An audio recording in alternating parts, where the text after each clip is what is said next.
Mari kita berdoa. Kami bersyukur ya Tuhan, karena Engkau adalah Allah yang selalu ada dalam setiap musim kehidupan kami. Kami percaya Tuhan, jika pada pagi hari ini kami hadir di tempat ini, Engkau ingin berbicara kepada setiap kami. Pakailah hamba-Mu dan apa yang telah dipersiapkan oleh hamba-Mu untuk bisa menjadi berkat bagi semua orang yang ada di tempat ini. Biarlah Roh Kudus yang berbicara dalam setiap hati kami, dalam setiap roh kami, sehingga kami bisa menjadi orang-orang yang semakin indah di hadapan. Di dalam nama Tuhan Yesus kami berdoa. Amin. Silakan duduk teman-teman semuanya. Shalom. Walaupun liburan kita tetap semangat ya datang ke gereja ya, puji Tuhan. Baik teman-teman sekalian, kita akan sama-sama hari ini membaca dari bagian firman Tuhan. Hari ini tema dari firman Tuhan adalah Divine Encounter. Ayat yang akan kita baca adalah dari Lukas pasal yang ke-24. Mungkin teman-teman sudah sering kali ya mendengar mengenai kisah perjalanan ke Emmaus. Kita akan membaca pertama-tama dari Lukas 24 ayat 15 sampai 18, lalu kita lanjut ke ayat 28 sampai 31. Lukas 24, nah ada di layar ya teman-teman sekalian. Saya akan baca ayat 15, kemudian teman-teman ayat 16, demikian seterusnya kita bergantian ya. Lukas 24 ayat 15 sampai ke 18. Ketika mereka sedang bercakap-cakap dan bertukar pikiran, datanglah Yesus sendiri mendekati mereka, lalu berjalan bersama-sama dengan mereka.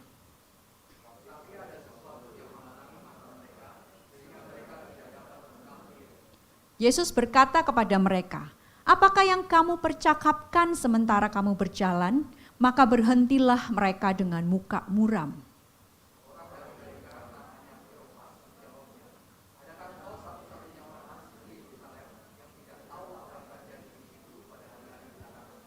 Kita akan lanjut ke ayat 28 sampai 31 ya. Saya ayat 28 dan bergantian.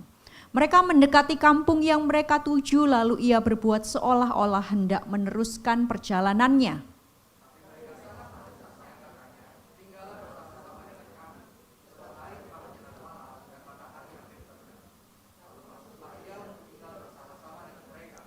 Waktu ia duduk makan dengan mereka, ia mengambil roti, mengucap berkat, lalu memecah-mecahkannya dan memberikannya kepada mereka.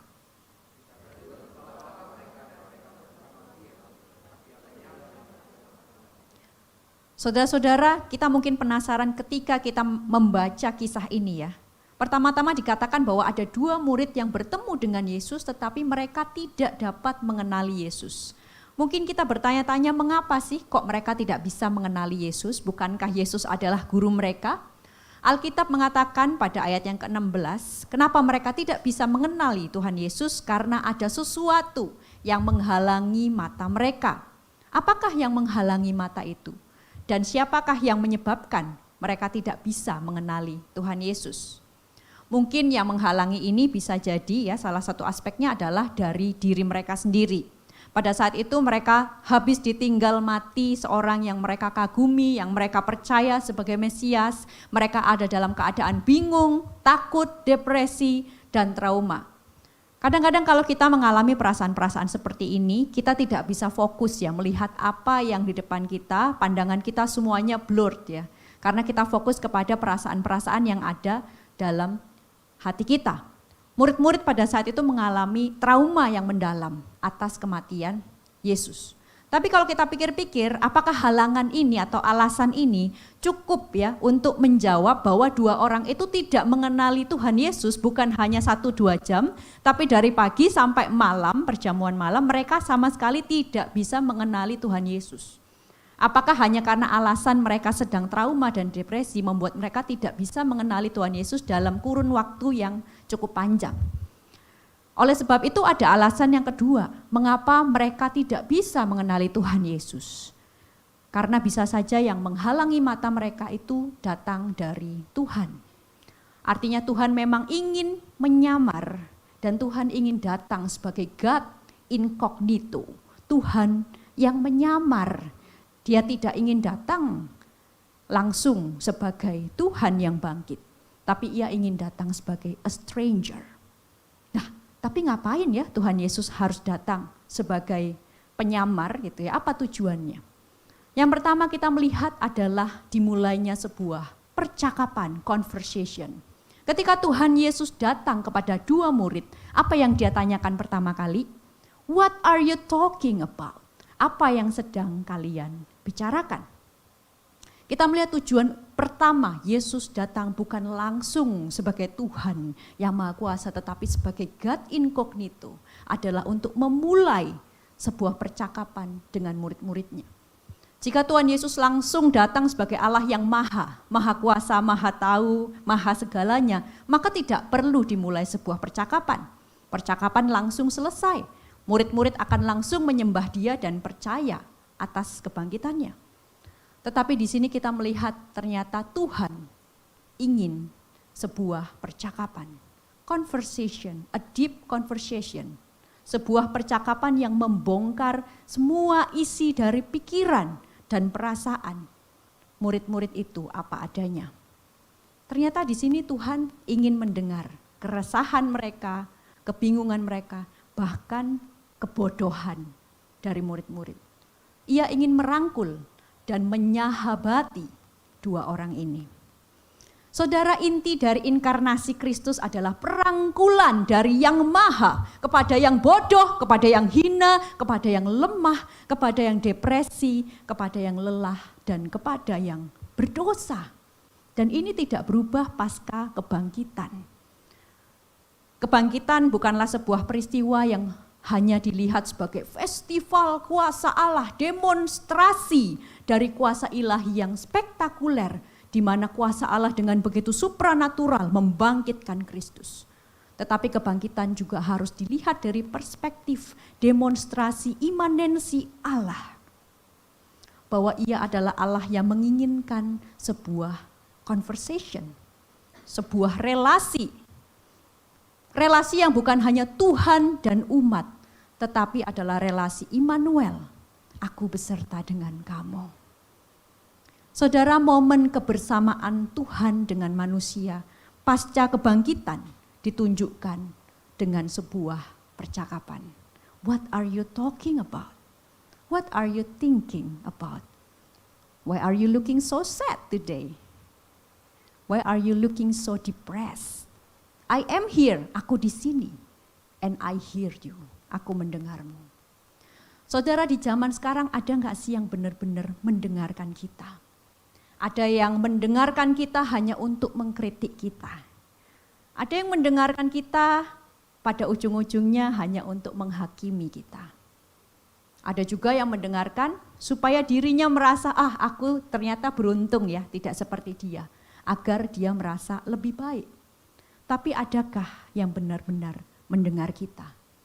Orang tua kita saja atau pasangan kita kadang-kadang terlalu sibuk buat mendengar. Tetapi di Emmaus, Tuhan yang bangkit, pertama-tama Dia datang untuk menjadi seorang pendengar. Tapi saudara, Dia tidak berhenti hanya sebagai pendengar, tetapi Yesus menyanggah murid-murid. Karena apa? Karena pikiran murid-murid itu memang salah, memang bodoh. Keraguan mereka terhadap kebangkitan Yesus itu adalah keraguan yang salah dan bodoh. Oleh sebab itu Tuhan Yesus perlu untuk menyanggah pemikiran mereka yang salah. Tetapi kalau kita pikir-pikir ya udahlah, kalau memang tujuan Yesus adalah menyanggah pikiran mereka, kenapa kok Tuhan itu tidak langsung saja gitu ya, muncul sebagai Tuhan yang maha, Tuhan yang bangkit, maka ya sudah mereka pasti langsung percaya, tidak perlu penjelasan, tidak perlu sanggahan, karena mereka benar-benar melihat Yesus yang sudah bangkit. Tetapi Yesus memilih jalan yang cukup panjang ini. Dia memilih untuk menyanggah murid-murid dan kemudian Dia, kata Alkitab apa? Menjelaskan kitab suci kepada mereka. It takes time dari pagi sampai malam. Tapi jalan ini Tuhan ambil. Kenapa ya? Ini menunjukkan bahwa Yesus yang bangkit, yang sudah berhasil menyelesaikan tugasnya di bumi, ternyata memberi ruang bagi para murid untuk mendengarkan penjelasannya, bukan hanya mendengar, tapi juga bertanya, berdiskusi, bahkan dia juga memberi ruang kalau murid-murid mau menyanggahnya. Di sini ia bukan hadir sebagai Allah yang otoriter. Ternyata Allah suka berjalan bersama dengan kita dalam perziarahan iman kita. Tuhan tidak menuntut kita langsung menjadi perfect di dalam iman. Ketika kita jatuh, kita ragu, kita pikir Tuhan marah. Ternyata di sini Tuhan bersama kita, bahkan dalam perziarahan iman mereka. Saya rasa ada sesuatu yang terjadi, yaitu timbal balik, bukan hanya satu arah ya. Ada satu ruang dialog, atau karena mereka bertiga ya, trialog ya. Sehingga percakapan itu berlangsung sangat panjang dari pagi sampai malam. Ada sebuah pedagogi ya, atau cara mengajar yang kreatif dan interaktif antara si God incognito, Tuhan yang menyamar, dengan dua murid tersebut. Karena kita tahu ya, ketika seorang guru mengajar dengan begitu kreatif dan interaktif, pastinya murid-muridnya senang untuk mendengar gitu ya. Karena itu adalah ruang kelas yang interaktif. Dan kita juga pasti suka sama guru yang bukan berdiri sebagai yang tahu segalanya kemudian mengajari kita, tetapi kita lebih suka guru yang menyahabati, yang mendengar pendapat kita dan menyanggah kita kalau kita salah. Ini bukan hanya pedagogi yang interaktif dan kreatif, tetapi adalah yang terbuka dan rendah hati. Sampai-sampai kedua murid itu sama sekali tidak mengenali Tuhan Yesus sendiri. Mungkin karena Yesus tidak bicara kepada mereka layaknya seorang guru atau dosen, tetapi sebagai seorang sahabat. Dalam sanggahan Yesus kepada murid-murid, sebenarnya dia sedang merangkul apa yang namanya keraguan dan kebimbangan murid-murid.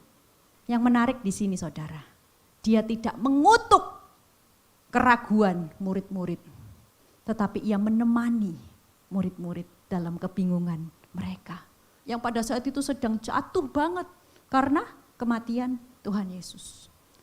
Saudara, terkadang kita tuh suka bertanya ya, apakah jangan-jangan kalau kita mempertanyakan sebuah doktrin atau sebuah ayat karena nggak ngerti gitu ya, apakah saya berdosa? Apakah jika kadang-kadang saya mengalami keraguan dalam iman saya, apakah Tuhan marah? Tapi dalam cerita ini kita melihat justru dalam keraguan murid-murid ada sebuah divine encounter. Pertemuan dengan Allah. Tuhan ternyata tidak marah. Dia menikmati perziarahan iman bersama dengan kita.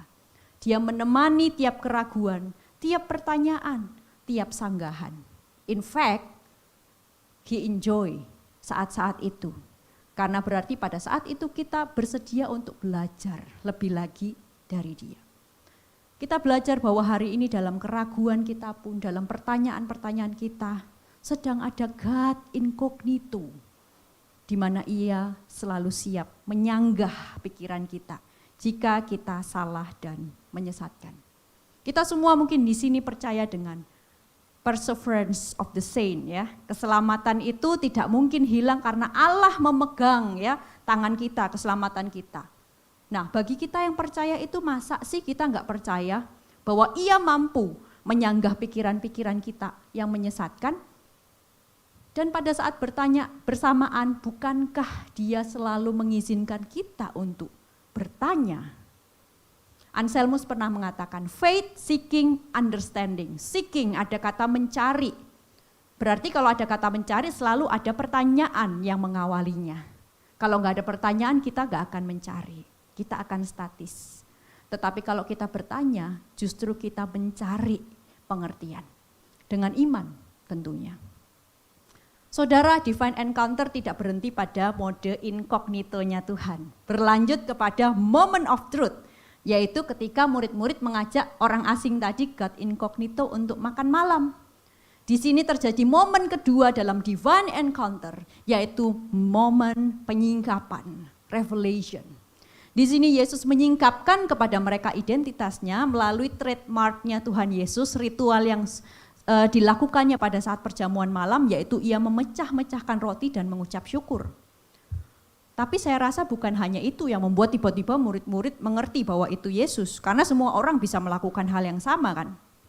Tetapi pada saat itu terjadi momen penyingkapan yang supranatural dalam momen memecah-mecahkan roti yang bukan hanya sekedar pengingatan akan ritual malam terakhir, tetapi sebuah momen transendental. Sehingga pada saat itu tiba-tiba murid-murid terlepas ya apa yang menghalangi mata mereka untuk mengenali Yesus. Momen penyingkapan adalah momen spiritual enlightenment bagi para murid. Rembrandt dalam lukisannya Supper at Emmaus menampakkan jelas sudut pandang ini. Mari kita lihat lukisannya. Oh ya tidak terlihat. Oh ada, oh ya ini ya. Nah, kita lihat bahwa dalam lukisan ini yang tampak menonjol itu bukanlah respon para murid ya. Para muridnya biasa aja. Tapi kalau kita lihat di sini yang tampak menonjol apa? Yaitu Kristus ya. Karena ditambahkan efek bercahaya gitu ya di atas kepala Tuhan Yesus. Di sini menampakkan bahwa dalam momen itu Allah lah yang sedang mewahyu kepada manusia, dan ketika Allah menyingkapkan dirinya kepada manusia, manusia itu sebenarnya hanyalah objek yang menerima pewahyuan itu. Ini menggambarkan sebuah momen transendensi di mana Allah menyatakan dirinya, fokusnya adalah Allah yang sedang mewahyu. Namun ternyata ini bukan hanya sebuah momen transendensi. Melainkan momen penyingkapan itu adalah penyatuan antara momen transendensi dan imanensi. Allah yang agung ini, yang telah bangkit, yang memiliki kuasa atas maut, kuasa yang melenyapkan dosa dunia, ternyata Allah yang sama itu yang sedari tadi mendengar kebodohan saya, keraguan saya, orang yang menyanggah dan kusanggah, orang yang menyahabati aku ketika aku depresi, trauma, lemah dan sedih, orang yang kusangka orang asing, ternyata dia adalah Tuhan yang agung. Mungkin perasaan murid-murid saat itu campur aduk gitu ya. Ekspresi murid-murid itu dibingkai dengan sangat apik dalam lukisan selanjutnya oleh Caravaggio. Sama judulnya Supper at Emmaus ini ya. Tapi kita lihat di sini yang dibingkai dengan sangat apik adalah ekspresi dari kedua murid itu ketika mereka menyadari bahwa orang yang di tengah itu adalah Yesus. Mungkin mereka merasa malu ya. Aduh, saya dari tadi bodoh sekali ya ngomong sesuatu yang aneh-aneh di depan guru agung. Dan mereka mungkin juga merasa kagum, karena ternyata Tuhan yang agung itu memberikan waktu dan ruang bagi manusia untuk berbicara dengannya, bercakap-cakap. Dan mungkin mereka juga merasa terharu, karena ternyata keraguan mereka bahwa Yesus tidak bangkit adalah tidak benar. Bahwa Tuhan Yesus benar-benar bangkit. Saudara, momen penyingkapan memang harusnya menjadi momen yang tanda kutip kagok bagi manusia. It's not a full exciting moment buat manusia. Bahkan kadang-kadang itu terasa awkward. It is a strange moment ya.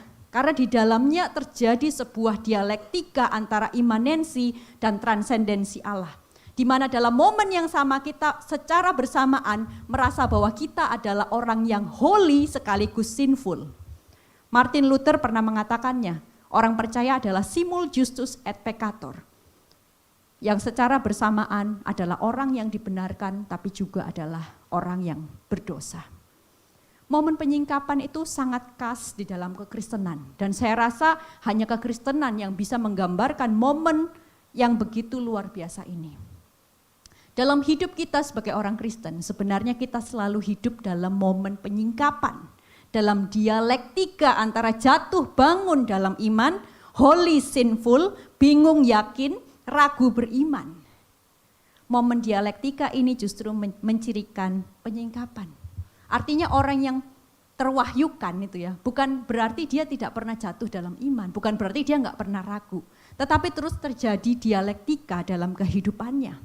Kita tidak perlu menjadi perfect untuk menjadi orang yang terwahyukan atau tercerahkan. Sebab sekali lagi wahyu tergantung kepada yang mewahyukan, bukan yang diwahyui. Saudara, mungkin kita seringkali merasa aku kok tidak holy ya. Kalah sama temanku tuh kayaknya selalu holy gitu ya. Tapi saudara, justru kalau kita merasa holy terus, tidak pernah merasa sinful, kita belum hidup di dalam momen penyingkapan. Kalau kita merasa ragu terus juga sama ya. Tapi kalau kita merasa beriman terus juga sama. Karena hidup kekristenan itu sebenarnya merupakan sebuah dialektika. Saudara-saudara, sementara murid-murid masih processing ini, baru ngelihat ya, baru mengenali Tuhan Yesus. Tiba-tiba apa yang terjadi? Tiba-tiba Yesus menghilang. Dikatakan pada ayat 31, tiba-tiba Yesus lenyap dari antara mereka. What left is silence. Ternyata momen yang ketiga divine encounter adalah momen kelenyapan Allah. Yang menyambung dari momen percakapan dan penyingkapan. Jadi kalau bisa kita gambarkan momennya itu ya adalah percakapan, penyingkapan, kelenyapan. Dan uniknya momen kelenyapan seperti menjadi sebuah top ya atau puncak dari cerita perjalanan ke Emmaus ini. Dipikir-pikir kenapa sih Tuhan Yesus harus meninggalkan mereka? Mereka baru aja melihat Tuhan Yesus. Tuhan Yesus sudah lenyap gitu. Bukankah kalau kita lanjutkan membaca, kenapa Tuhan Yesus tidak stay aja bersama mereka, besoknya langsung ke Yerusalem bertemu dengan murid-murid yang lain. Kenapa harus ada momen kelenyapan setelah ada momen penyingkapan? Sebenarnya momen kelenyapan Allah ini adalah momen di mana Allah sedang menegaskan misterinya. Ia adalah Allah yang bisa sepenuhnya merengkuh manusia. Tetapi ia adalah Allah yang tidak bisa direngkuh sepenuhnya oleh manusia. Justru momen kelenyapan Allah ini adalah momen keilahian yang menekankan keberadaannya. Allah yang maha misteri, yang seperti kata Anselmus, tidak ada yang lebih besar yang bisa dipikirkan oleh manusia. Saudara, momen kelenyapan ini seringkali luput atau jarang ya direnungkan saat merenungkan kebangkitan Kristus. Kita menganggap momen kebangkitan adalah momen penuhnya pewahyuan Allah, penyataan Allah kepada kita, sehingga kita merasa tidak ada lagi yang tertinggal bagi kita untuk kita pahami mengenai Allah. Tetapi momen kelenyapan Allah dari antara murid-murid itu mengingatkan kita, tidak semua loh kita ketahui tentang Allah. Momen kelenyapan Allah adalah bentuk dari divine encounter yang tertinggi. Ya, ketika kita berhadapan dengan kelenyapan Allah, kegelapan, kita sedang berhadapan dengan Allah itu sendiri. Dialah kesenyapan itu, dialah kelenyapan itu, dialah sang misteri agung yang dalam terminologinya Rudolf Otto, mysterium tremendum et fascinosum. Misteri yang menggetarkan sekaligus mempesona. Momen Paskah juga mengingatkan kita bahwa memang seringkali dalam hidup ini kita mengalami momen senyap. Kelenyapan Allah dalam hidup kita. Momen di mana kita meragukan Allah, kita mengira Dia tidak peduli dengan hidup kita. Kita sedang melewati malam yang begitu gelap bagi jiwa, sehingga semua konsep kita tentang Allah sepertinya abstrak sekali. Kita mencarinya tapi seakan Dia tidak bisa ditemui dimanapun. Tetapi momen senyap ini bukan berarti Ia sedang meninggalkan kita. Ingatlah bahwa ini adalah puncak dari divine encounter. Kita berhadapan dengan Dia, kegelapannya, misterinya, luasnya pikirannya, dan tak dapatnya kita merengkuh keseluruhan semestanya. Apakah kegelapan selalu buruk? Jika kegelapan itu ada di dalam Dia. Maka ketika kita berhadapan dengan momen di mana kita tidak bisa memahami maksud Allah. Momen kebingungan yang abstrak mengenai Allah. Kita sedang menemui Allah sendiri. Momen ini mengajarkan kita untuk lebih rendah hati. Kita bukan si tahu segala. Karena Allah telah menyingkapkan diri kepada kita. Kebangkitan bukan hanya momen untuk berseru, kita menang. Tapi juga momen kesenyapan. Momen diam di dalam Tuhan. Karena kita bertemu dengan sang misteri yang tak terpecahkan. Yang menggetarkan sekaligus mempesona. Sebagai penutup kita akan mendengarkan sebuah lagu berjudul God of Silence. Biarlah lagu ini juga bisa menjadi penghiburan buat kita yang masih merasa ragu, bimbang, atau ada dalam malam yang gelap.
Mari kita bangkit berdiri, kita akan berdoa. Saudara, kita harus mengakui bahwa di dunia ini sangat banyak penderitaan yang terjadi. Lebih banyak mungkin orang yang menderita pada saat ini. Jika Allah tidak datang kepada mereka, kepada siapa lagi Allah datang? Jika pada pagi hari ini kita merasa, oh kita menderita, kita memiliki persoalan, kita tidak bisa menemukan Allah.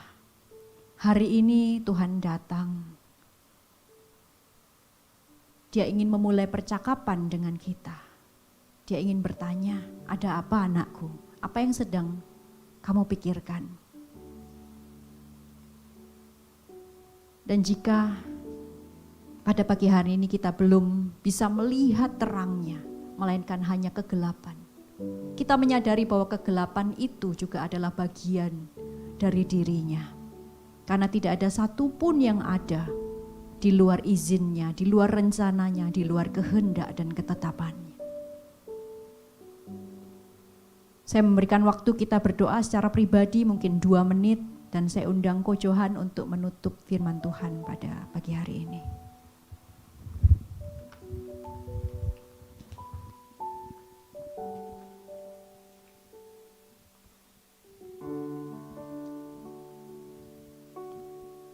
Mari kita ambil waktu kita, datang kepada Tuhan di dalam diam.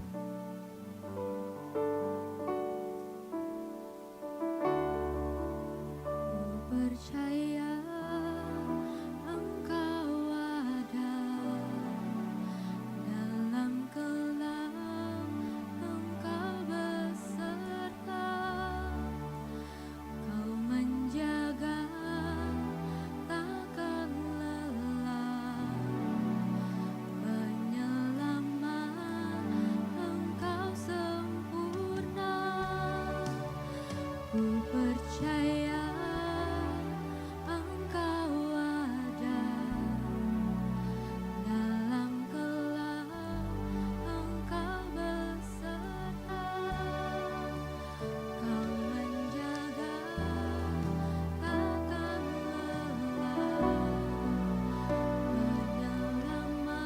Teman-teman, saya tergerak ketika di tempat duduk. 14 tahun lalu saya sudah menjadi hamba Tuhan. Tapi 8 tahun saya sudah memilih tidak berdoa kepada Tuhan. Karena saya tidak percaya Dia peduli saya. Saya percaya Dia peduli orang lain. Saya tetap melayani, Tuhan tetap pakai jadi berkat. Tapi saya tidak pernah berdoa untuk diri saya. Karena saya pernah berdoa. Ketika diberikan telepon, papa saya bilang mamamu masuk UGD. Dan baru saya berlutut, belum doa terucap. Mama saya sudah dipanggil Tuhan. Bahkan saya tidak diberikan kesempatan untuk meminta dan berdoa. Sejak saat itu saya memutuskan saya tidak berdoa. Saya percaya Dia punya kuasa, tapi mungkin Dia peduli dengan orang lain. Waktu Iyo 1 tahun, saya tidak pernah berdoa selama 8 tahun. Sampai suatu hari, kakak rohani saya bilang, datang ke gereja, berlutut di depan mimbar, sendiri. Teriakkan hal yang paling mengecewakan di dalam hatimu. Dan ketika itu saya berlutut di depan, saya menangis dan saya tidak bisa berkata-kata. Dan akhirnya saya cuma keluar satu kata. Mengapa engkau mengambil hal yang paling berharga dalam hidupku? Udah cuma itu. Dan saya menangis. Dan saya hanya berjumpa dengan diam. Diam. Tidak ada suara. Tapi saya tahu di situ. Di dalam diam. Dia menangis bersama dengan saya. Sehingga beberapa tahun kemudian saya berjumpa dengan seorang anak. Dia gay. Dia tidak suka gay. Dia sudah berdoa minta mujizat. Dia sudah saat teduh setiap hari. Dia ikut komsel. Dan dia bilang, Tuhan di mana? Aku udah berdoa, aku minta mujizat, aku tidak berubah. Waktu itu saya cuma lihat. Tuhan ada di dalam setiap tangisan kita. Amen.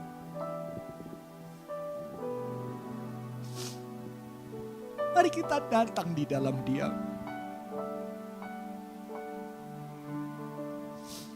Mari kita datang membawa hati kita. Doa-doa yang tidak terjawab. Dan segala kekecewaan kita. Dan biarlah kita merasakan diamnya. Diamnya. Diam karena cintanya yang begitu besar. Dan dia tahu kata-kata tidak bisa menghibur kita.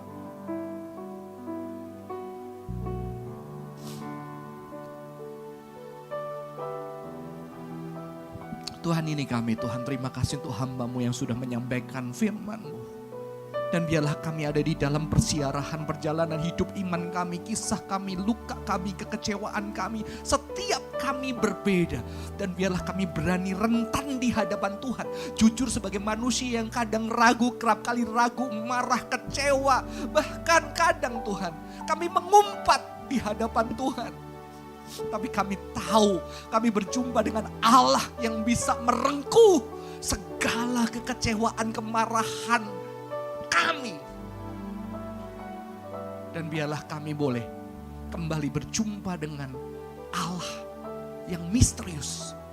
Allah yang cintanya tidak dapat kami pahami. Allah yang cintanya begitu besar buat kami. Terima kasih Tuhan. Dalam nama Tuhan Yesus Kristus kami berdoa.